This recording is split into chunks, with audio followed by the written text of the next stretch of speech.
It was supposed to be a joke. A stupid high school errand that would have ended with laughter, not my heart pounding like it wanted to tear out of my chest. Eli, can you give this to Noah for me? Mia had asked, her eyes shining with that fluttery excitement only teenage girls have when they fall in love. And me, pathetic, quiet Eli Park, I smiled and said sure. If only she knew I'd been writing imaginary letters to him for years. The hallway smelled like pencil dust and disinfectant. Typical Tuesday. But everything inside me was chaos. I kept staring at that folded pink paper in my hand like it was radioactive. Noah Rivers, varsity soccer star, golden boy, the kind of guy teachers adored and everyone else secretly hated for being so effortlessly good. We weren't close, not really. Just classmates. Sometimes he'd nod at me in the hallway, that easy grin lighting up his face like he actually saw me. I'd always look away too fast. But today I had to talk to him. Hand him her words. I found him by the lockers, laughing with his friends. His hair glinted honey blonde in the light, messy from practice, and I swear even the air around him felt warmer.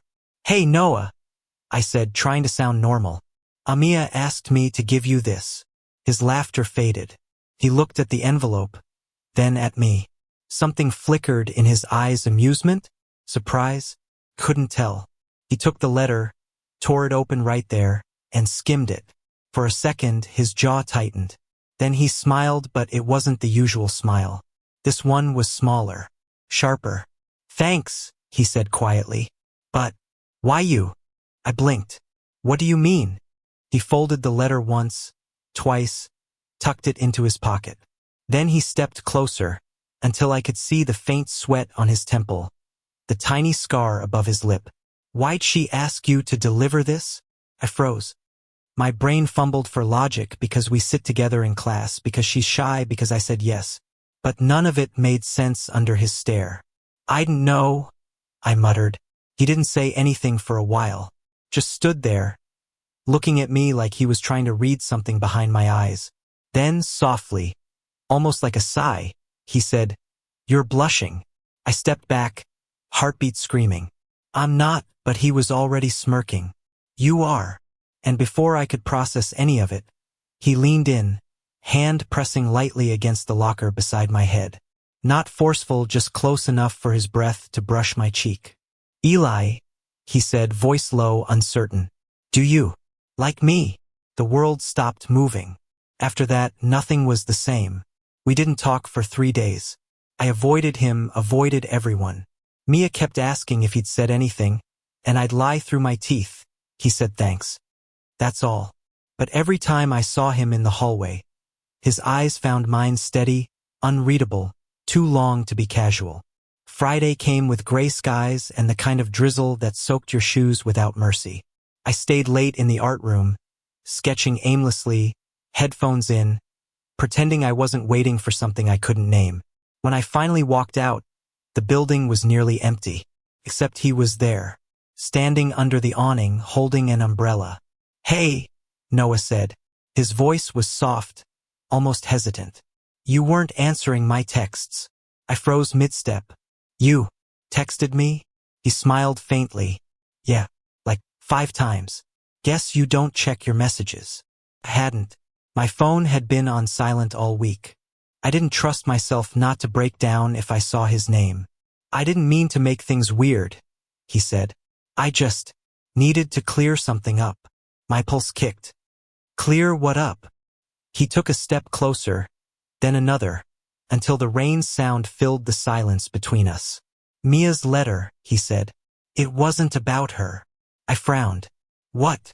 She didn't write it. I did. For a moment, my brain refused to understand. Then the ground tilted under me. He ran a hand through his hair, wet from the mist. I told her to give it to you, but she chickened out and asked you to deliver it to me instead. He laughed once, hollow. Pretty ironic, huh? I stared at him, rain collecting in my lashes. You wrote a love letter to me? His eyes met mine. Yeah. Silence. Heavy, real, terrifying. Then he said it quiet, steady, like an apology wrapped in confession. I like you, Eli. I wish I could say I answered smoothly. that I smiled and said I liked him too, that the rain turned to sunlight and the world applauded. But I didn't.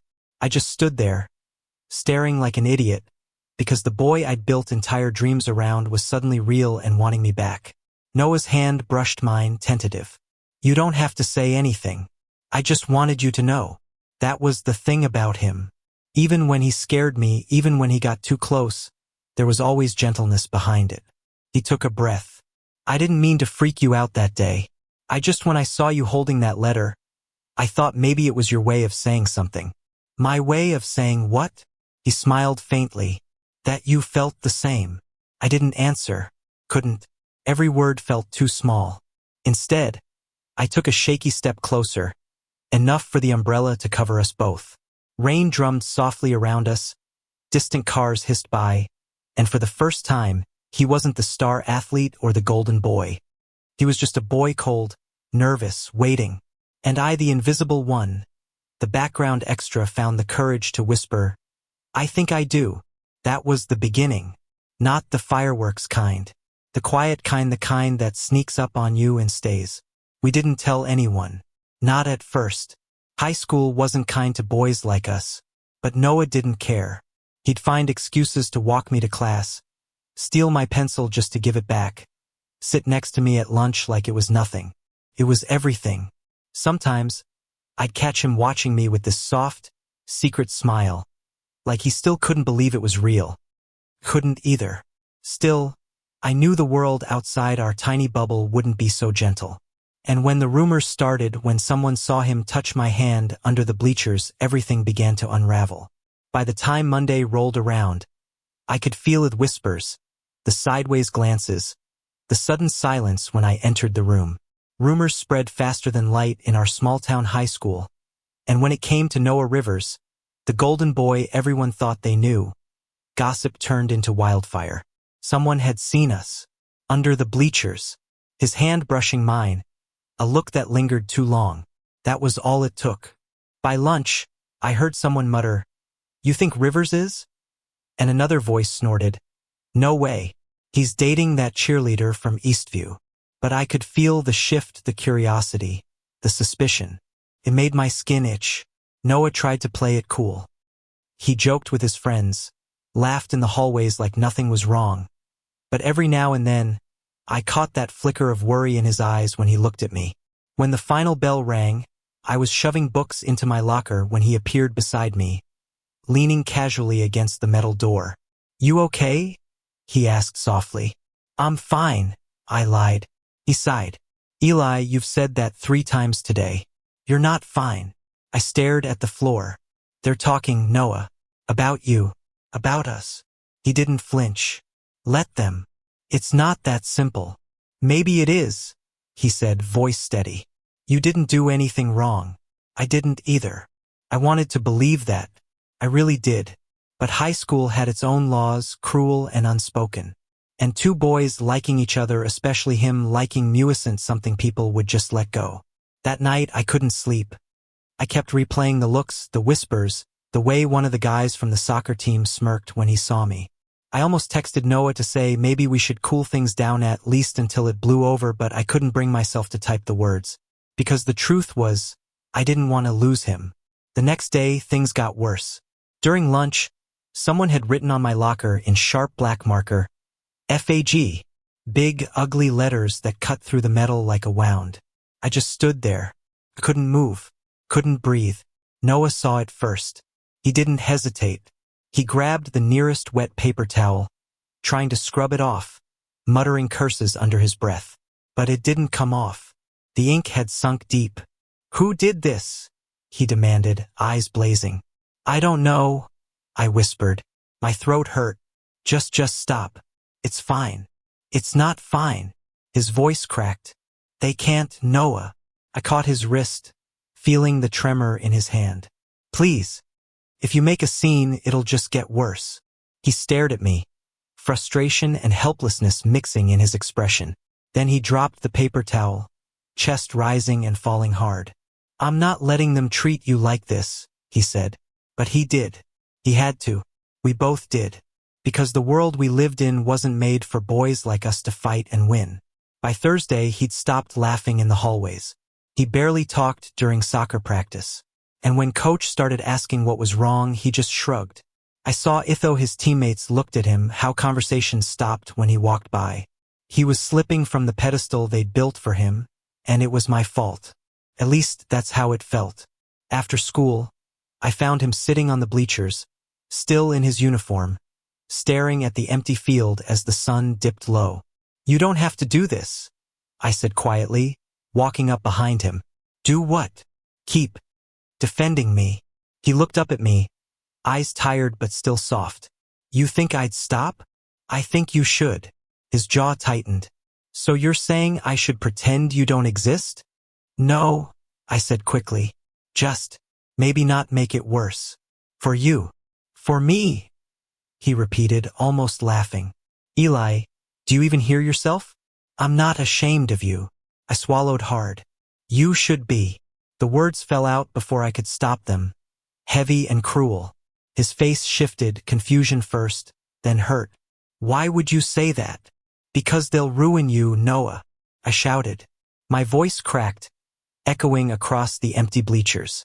"You're everything this school worships, the athlete, the golden boy, the straight guy. You're not supposed to, like you," he interrupted. "Because I do. I can't stop. And I don't care what they think." "You should care." "Then what about you?" he shot back. "You care so much about what they think. You're ready to disappear just to make them comfortable?" The silence that followed was unbearable. The sun slipped lower, shadows stretching long across the field. Finally, he said quietly, "I thought you wanted this." "I did. God, I did. But wanting and surviving were two different things. So I turned away. Maybe I was wrong. When I walked off the bleachers, I didn't look back. But I could feel his eyes on me, like gravity pulling and breaking at once. The days after that blurred together. We didn't talk.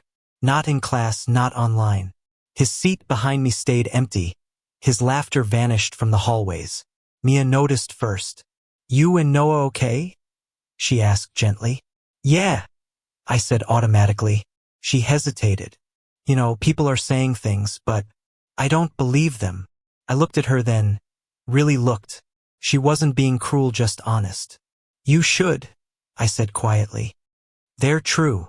Her eyes widened. "You mean, you and I?" Nodded once. She didn't flinch, didn't pull away. Instead, she sighed and said, "Then I hope he knows how lucky he is." It was the kindest thing anyone had said to me in weeks. Friday night, I couldn't take it anymore. I went to the soccer game. I stood at the far end of the bleachers, hidden among the crowd, just watching. He was there on the field, back in his element, focused, strong, beautiful. For 90 minutes, he looked like the boy everyone loved again. But after the game, when the crowd thinned and the players packed up, I saw him standing alone by the goalpost, head bowed. I don't know what made me move. Maybe guilt, maybe love, maybe both. I walked across the damp grass until I was close enough to see his breath in the cold air. He didn't look up. "Didn't think you'd come." "I almost didn't." A pause. Then, "You played great." He gave a short laugh. "Yeah. We lost." I managed a small smile. "Still, you were amazing." He finally looked at me, eyes searching. "Why are you here, Eli?" I wanted to tell him everything, how I'd missed him, how I hated myself for pushing him away, how I couldn't stop thinking about him even when I tried. But all that came out was, because I didn't want this to be the end. Something cracked in his expression, relief and pain tangled together. He took a hesitant step forward. "Then don't let it be." I shook my head. "It's not that easy. Nothing worth it ever is." His words hit something deep inside me. He moved closer until we were just a breath apart. The field lights glowed soft behind him, haloing his hair, and for the first time in days, I felt like I could breathe again. "I don't care what people say," he whispered. "They can hate me, they can talk, but I'm not giving this up. Not you." And then he did something reckless and beautiful and stupid. He leaned in and kissed me, right there, in the middle of the empty field, under the fading lights. It wasn't perfect, his lips were cold. Our noses bumped, and my hands shook so bad I almost dropped my phone, but it was real. For the first time, I didn't feel small, or invisible, or wrong. I felt seen. The next morning, the world saw us too. Someone had taken a picture. By Monday, it was everywhere: Instagram, Snapchat, group chats. Noah Rivers kissing Eli Park under the lights. By lunch, he'd been benched from the team. Coach said it was a temporary suspension for conduct reasons. But everyone knew why. I tried to talk to him, but he wouldn't let me. "Don't," he said. "It's not your fault." Of course it was. When I walked into class that afternoon, the room went quiet. I heard someone mutter "gross" under their breath. Someone else laughed. I kept my head down, throat burning. When I sat, a crumpled piece of paper landed on my desk. No name, just 3 words scrawled in ugly handwriting. "Stay away from him." That night I couldn't eat, couldn't think. I texted Noah. Maybe this was a mistake. He didn't reply right away. For the first time, I thought maybe he wouldn't at all. Then my phone buzzed. "Noah, I'm not sorry for anything we've done, but I won't let them hurt you because of me. If it means keeping you safe, I'll disappear for a while. Promise me you'll be okay." I stared at the screen until the words blurred. The next morning, his seat in class was empty again. By afternoon, I heard he'd quit the team. By evening, his name had been wiped from the upcoming championship poster. And by the time the sun set, it felt like I'd lost him. I stood by the same locker where this all started, the one where I'd handed him Mia's letter, and traced my fingers over the faint stain where someone had once written FAG. The mark had faded, but not completely. Just like him. That night I went for a walk. The air was cold, sharp, and clean in a way that made my lungs ache. I found myself standing at the park where we used to meet, the swings creaking softly in the wind. And there he was, sitting on the same swing, hood pulled up, staring at the ground. I froze. "You weren't supposed to be here." He looked up, eyes red-rimmed but steady. "Neither were you. I came to think." "Me too." Silence stretched between us, thick but not suffocating this time. Then he said, "I didn't quit because of them." "Then why?" He smiled faintly. "Because I realized I've been playing for the wrong crowd. For people who'd only cheer when I was someone I'm not." He stood, taking a slow step toward me. "I want to start over. Maybe not here, maybe not now, but somewhere we can just be us." I swallowed hard. "That's not how life works, Noah." He nodded. "Maybe not, but I'm willing to try." He reached out, hesitant, waiting for permission. I let him. His fingers brushed mine, warm and familiar. "Eli," he said softly, "don't let them take away what's real." And somehow that was enough. The world was still cruel, still loud, still ready to tear us apart. But in that small, quiet moment, standing in the cold park under a sky too big to care, I realized something simple and terrifying. Maybe love wasn't about winning. Maybe it was just about staying. After that night in the park, everything changed, not suddenly. Not like in movies where one kiss fixes the world, but quietly, like dawn after a storm. Noah didn't come back to school the next day, or the day after that. The whispers started again, louder this time. He transferred.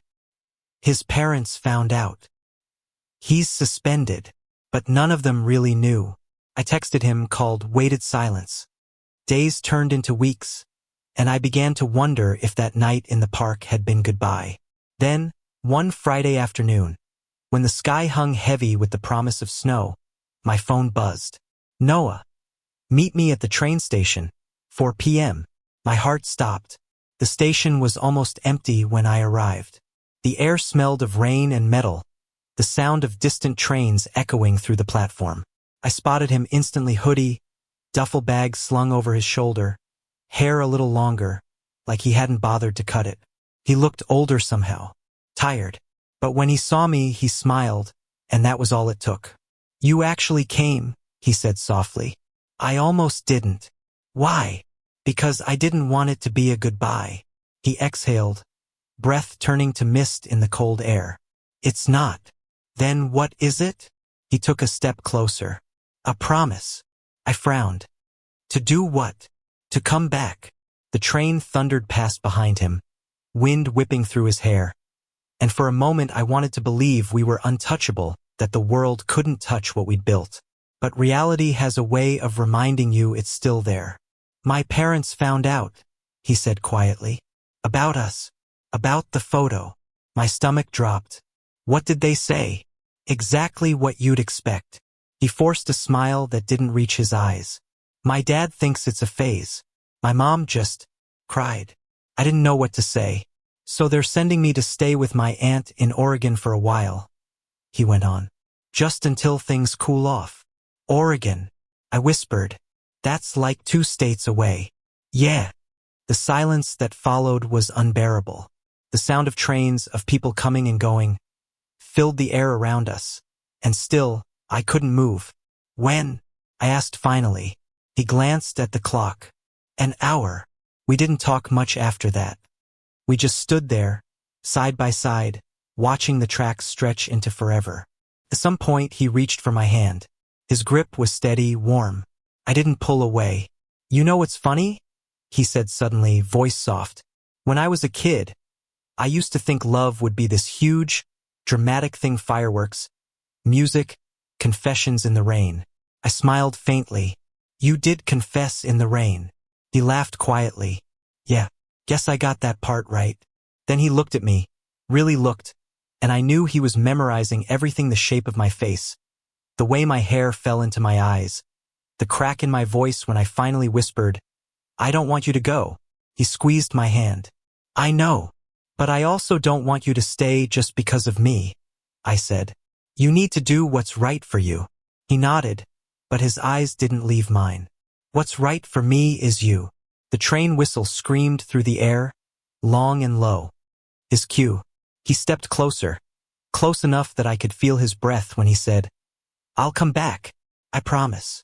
And before I could say anything else, he kissed me soft, sure, and fleeting, like the last page of a book you never want to end. Then he was gone. Winter came hard that year. Snow covered the field where he'd once played soccer. The lockers gleamed with new paint, covering the scars of old words. And I learned what waiting really meant. Every morning, I checked my phone before getting out of bed. Every night, I reread the last text he'd sent. Sometimes there was a new one, a picture of a rainy street in Portland, or a blurry photo of his dog, or just a simple miss you.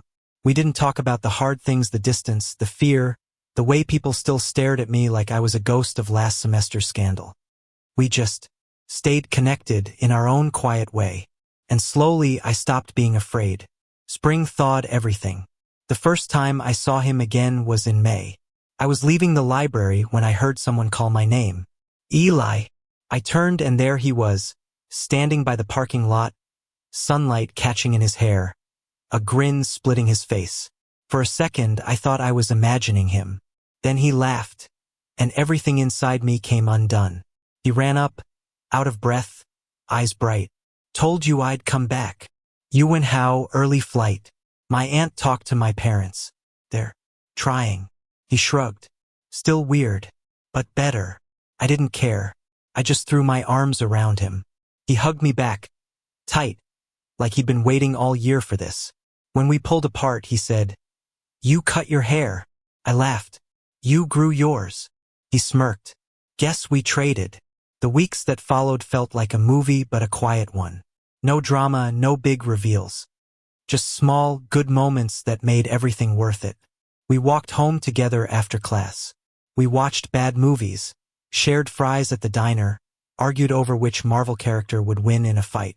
Once, when we were sitting by the lake at sunset, he said, You know, I used to think loving someone like you would ruin me. I looked at him. And now, he smiled. Now I think it saved me. Of course, it wasn't all perfect.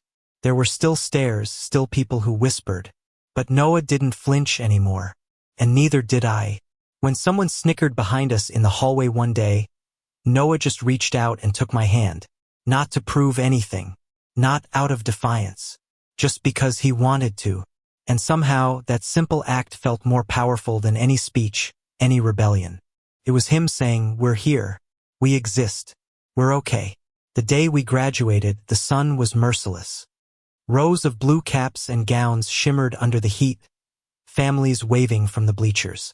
When they called my name, I walked up, took my diploma, and looked out into the crowd. He was there, clapping like a fool, shouting my name loud enough for everyone to hear. And in that moment, I realized maybe the world doesn't need to understand you. Maybe it just needs to see you standing there, unafraid. After the ceremony, he found me by the bleachers, that same place where everything once fell apart. "Remember when you told me not to ruin my life?" he asked, smiling. I groaned. "Please don't bring that up." He laughed. "You were wrong, you know?" "Oh yeah. Yeah," he said, eyes softening. "Because choosing you didn't ruin my life. It gave it meaning." I didn't know what to say, so I didn't say anything. I just kissed him, right there among the chaos of caps and cameras and laughter. And this time, nobody looked away. Summer came. We got jobs, me at a coffee shop, him at a local sports center. Life felt simple in the best way. One night, we sat on the hood of his old car, parked by the lake, fireflies blinking over the water. He nudged me gently. "You ever think about the future?" "All the time," I said. "Mostly when it's terrifying." He smiled. "Same." Then, after a pause, "But maybe that's what makes it worth it." He leaned back, eyes tracing the stars. "College applications, jobs, families, all that's coming, and it's messy and uncertain. But if I get to do it with you, I think I'll be okay." For once, I didn't overthink it. I just reached for his hand. "I think I will too." Years later, when people asked how we met, we never gave the full story. We'd laugh, say something vague like, "in high school," and move on. Because the real story, the letter, the whispers, the heartbreak, that belonged to us.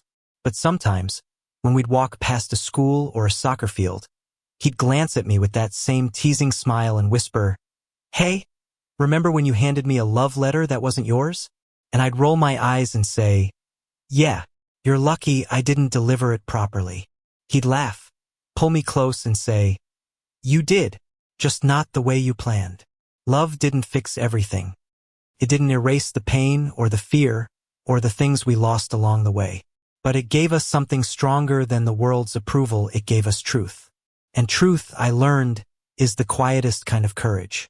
Years later, on a warm spring afternoon, I found that old pink envelope tucked inside a box of high school memories. Mia's handwriting had faded, but the paper still smelled faintly of vanilla and ink. I smiled, tracing the edge of the fold.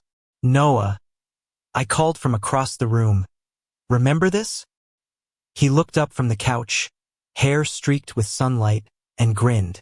"The letter that started everything?" "Yeah."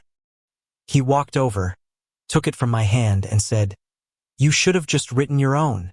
"I did," I said. "Eventually."